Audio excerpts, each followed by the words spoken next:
Good morning, students. Hope all of you are doing good. In this video, you will learn how you can create the grid layout. This is very interesting feature of CSS, grid, it's a new technology. और इसके help से आप responsive design easily create कर सकते हैं। Responsive design क्या होता है? रिस्पॉन्सिव डिजाइन डिफरेंट डिवाइस के अकॉर्डिंगली या मोबाइल डिवाइस हो, टैबलेट हो, डेस्कटॉप, लैपटॉप, डिफरेंट डिवाइस के अकॉर्डिंगली वो साइज एडजस्ट कर लेता है। इससे पहले हम फ्लैक्स लेआउट के बारे में पढ़ चुके हैं, उसका भी यूज हम रिस्पॉन्सिव डिजाइन के लिए करते हैं। तो ग्रिड लेआउट है क्या? ये ग्रिड फ्लैक्स लेआउट जो हमने पढ़ा वो था वन डायमेंशनल, और ये ग्रिड लेआउट जो है वो टू डायमेंशनल है। टू डायमेंशनल की बात कहें तो ये रोज एंड कॉलम के फॉर्म में, टेबल आप पढ़ चुके हैं टेबल। तो सिमिलरली वर्टिकल लाइंस जो होते हैं इसमें ऑफ ग्रिड वो है कॉलम्स, एंड हॉरिजेंटल लाइंस जो है उसको हम कहते हैं रोज। चलिए प्रैक्टिकली समझते हैं इसको। सबसे पहले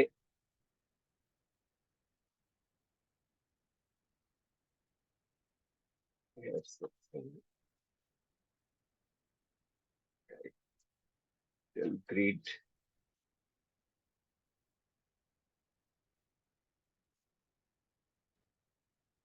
and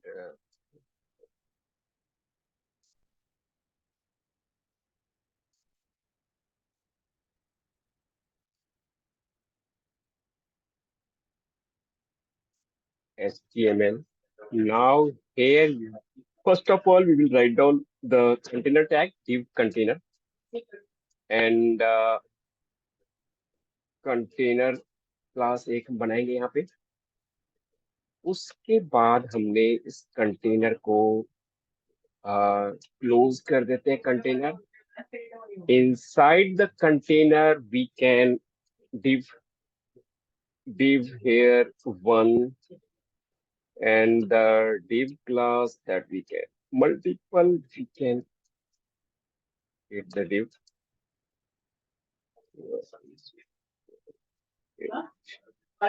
Now you can write down here. You can write down the classes. First class हमने यहाँ पे कंटेनर क्लास बनाएंगे यहाँ पे, और just write down the style inside style close,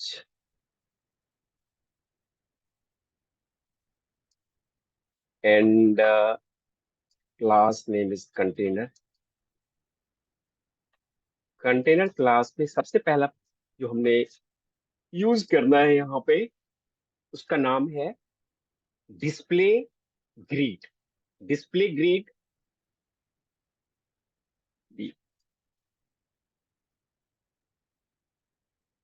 display grid, display grid. Background color we can set here the background color orange, and also create the container side class के लिए इसके div के लिए class, इसका background colour, background color, write down you can also, or sky blue you can, sky blue. We can also set the border so that it will be border 1 pixel solid, or you can set down the RGBA color, red, green, blue, and others for the city. So here we can write down the 0, 0, 0, and obviously we can set write down 0.7. Now we can RGB is, it must be written inside this uh, should be in the small bracket, and this will be like a small bracket, and we can also set the padding, margin, text line, all these things here.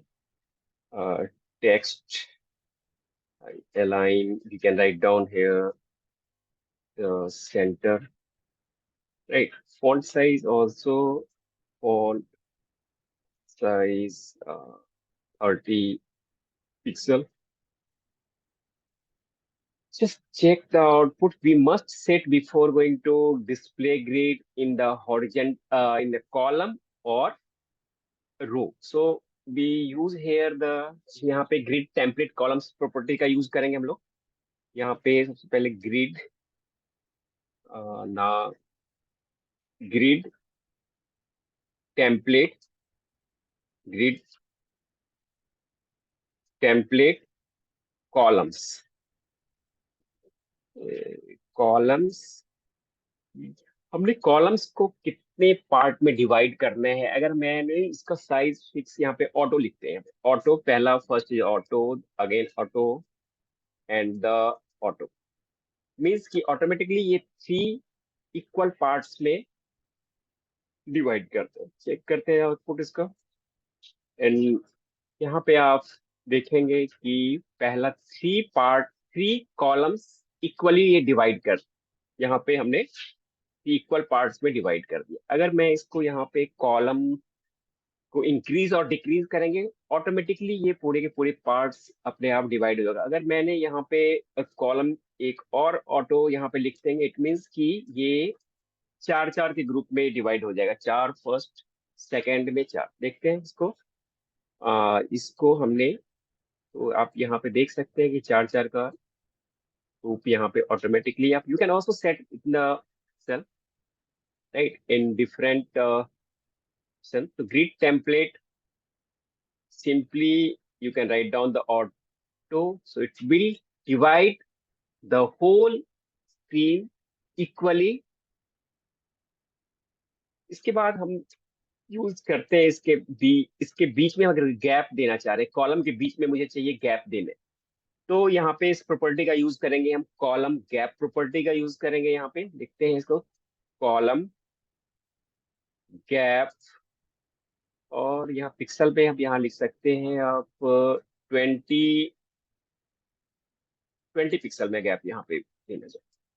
अब column gap अगर check करें यहाँ पे, तो ये देख सकते हैं 20 पिक्सल का ने यहाँ पे, you can increase decrease here 50 pixel. तो नाउ यू कैन सी, अगर ये कॉलम है, वर्टिकल लाइंस जो है ये कॉलम गैप के लिए. अगर आपको हॉरिजेंटल रो में गैप देना है, तो यहाँ पे आप लिख सकते हैं, यहाँ पे रो कॉलम गैप, रो गैप लिखेंगे. रो गैप अगर हमने यहाँ पे 60 पिक्सल यहाँ पे, you can also, you can see here the 50 60 pixel. ये हॉरिजेंटल लाइन यहाँ पे आपको, ये रो गैप से इंक्रीज हो रहा है. इसको इंक्रीज और डिक्रीज मैं यहाँ पे 40 पिक्सल कर देता हूँ, यहाँ पे रो गैप. ठीक है. तो इस तरह से आप कितना आसानी से रिस्पॉन्सिव डिजाइन क्रिएट कर सकते हैं. इसको रिस्पॉन्सिव और बहुत ही सिंपल डिजाइन टेक्निक है, ये लेटेस्ट टेक्नोलॉजी है CSS में. इसको रिस्पॉन्सिव डिजाइन के लिए हम यूज करते हैं यहाँ पे. तो इसको हम यहाँ पे चेक कर लेते हैं. यहाँ पे रिस्पॉन्सिव, इसके लिए हमने